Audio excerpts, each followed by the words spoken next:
ኢትዮጵያ በአፍሪካ ቀንድ ያላትን ስትራቴጂያዊ ተጽዕኖ ለማሳደግና የ130 ሚሊዮን ህዝቦቿን የብልጽግና ጉዞ ለማረጋገጥ የባህር በር አጥነቷን መቅረፍ ዋነኛ ጉዳይ ነው ብላ መስራት ከጀመረች ሰነባብታለች። ይህ ጉዳይ ተራ የንግድ ጥያቄ ሳይሆን የሀገርን የፖለቲካና ኢኮኖሚ ነጻነትን የሚወስን የብሔራዊ ደህንነት ማረጋገጫ ጉዳይ ጭምር ሆኗል። በእርግጥ ኢትዮጵያ በአሁኑ ወቅት ለወደብ አገልግሎት በየዓመቱ የምታወጣው በቢሊዮን የሚቆጠር ዶላር የንግድ ተወዳዳሪነቷን በእጅጉ እየጎዳው ስለመሆኑ በርካታ ማሳያዎችን መጥቀስ ይቻላል።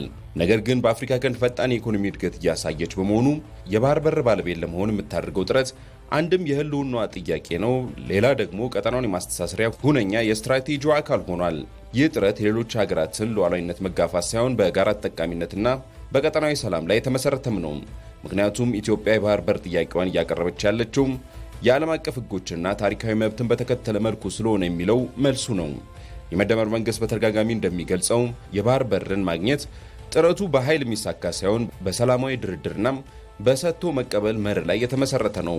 ይህም ጎረቤት ሀገራት ያላቸውን ሉዓላዊነት ሳይነካም ኢትዮጵያ ራሷን የሆነ የባህር መውጫ የምታገኝበትን መንገድ ታሳቢ አድርጓል። በፍጹም የውጊያ መሻት የለንም።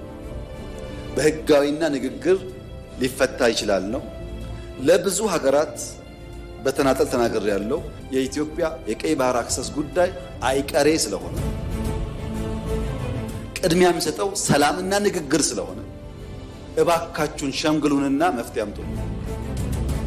ይሄው ጥያቄያችን። ለማንኛውም ሀገር የባህር በር ማግኘት የኢኮኖሚና የደህንነት ዋስትና ስለሆነም ኢትዮጵያ ይህንን ጥያቄ የምታነሳው የንግድ ወጪን ለመቀነስ፣ የገቢ ወጪ ንግድን ለማሳለጥና የንግድ መስመሯን በአንድ ወደብ ላይ መመስረቷ የሚያመጣውን ስጋት ለመቀነስ ነው።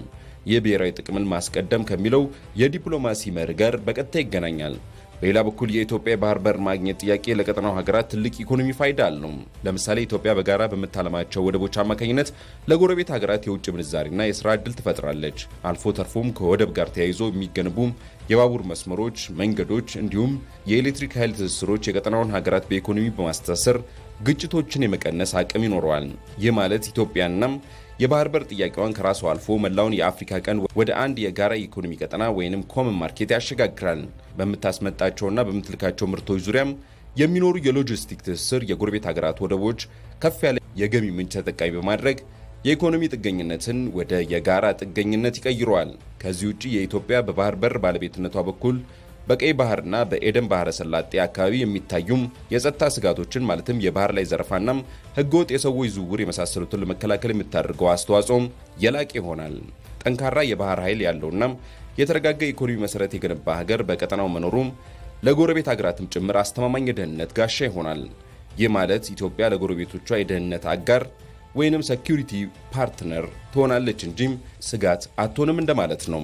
ሌላው ደግሞ ኢትዮጵያ የምትከተለው መርህ አንዱን ጎድቶ ሌላውን የመጥቀም ሳይሆን ሁሉንም አሸናፊ የሚያደርግ አካሄድ በመሆኑ በንግድ በቱሪዝምና በኢንዱስትሪ ዘርፍ ቀጠናውን የዓለም አቀፍ ኢንቨስትመንት መዳረሻ ለማድረግ የሚረዳ ይሆናል።